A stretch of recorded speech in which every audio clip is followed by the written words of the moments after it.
টাকা জন্য? 5,000 টাকা হইতে 10 টাকা কম ছিল। কি বলেন ভাই? 5,000 টাকা তো হওয়ারই কথা না। 4,000 টাকা, 4,000 টাকা হয়েছে। একটু দেখেন, এর বেশি হওয়ার কথা না। একটু ঠিক করে চেক করুন। আরে আমি তো বলতেছি না আপা, খাতা বলতেছি। এই যে খাতা লিখে রাখি না, এই যে যোগ করে আমি দেখলাম একদম ফুলবি 5,000 টাকা হয়েছে। ভাই কোথাও মনে হয় ভুল হয়েছে। আমি তো বাসায় লেখা রাখি 4,000 টাকার বেশি হওয়ার কথা না। আপনি একটু ঠিক করে চেক করেন। সরি, ভুল হয়েছে মানে? আমার ভুল হয়েছে? আমি লেখা রাখছি, হিসাব করে বললাম, আর আপনি বলতেছেন আমার ভুল হয়েছে না? আপনার কি মনে হয় আমি মিথ্যা কথা বলি? না, আমি তো সেটা বলতেছিলাম। আপনি রাগ করতেছেন কেন ভাই? মানুষেরই তো ভুল হয়, হয়তো একটু ভুল হয়ে গেছে। চেক করেন না, একটু দেখেন না। রাগ করবো না মানে? রাগ করার কথা বলে রাগ করবো না? আপনি কি বলতেছেন? আমার হিসাবে ভুল হয়েছে? হ্যাঁ, আমি মিথ্যা কথা বলি? আমি জমি বাজার টাকা ইনভেস্ট করে এখানে ব্যবসা করতে বসছি। আমি চুরি করতে বসি না। চোর মনে করছেন আমারে? আচ্ছা ভাইয়া, নেন না, 5,000 টাকাই রাখেন।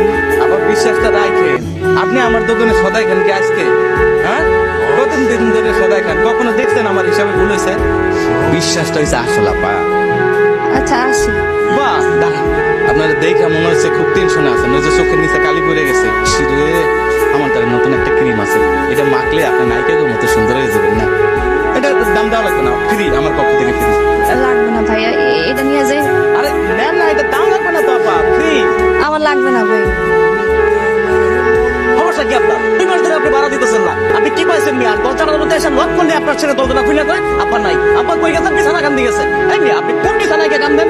না ভাই জানা আমার গায়ে শেষে কথা বলতেছেন মিয়া। আমি বাড়ি হলো আপনার কাছে ভাড়ার টাকা পাই, আপনি দিতে পারতেছেন না। মুখটা তার চুঙ্গার মতো। ভাইজান বিষয়টা বোঝার চেষ্টা করেন না। আমাদের এই ক্লায়েন্টদের সাথে কথা বলার সময় হাসি মুখে কথা বলেন। আমি কি আপনার ক্লায়েন্ট?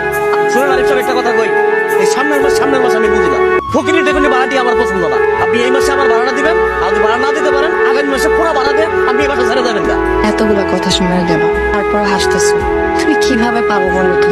আমাদের মতো সাপোষাদের চামড়া গন্ডারের মতোই মোটা হওয়া দরকার।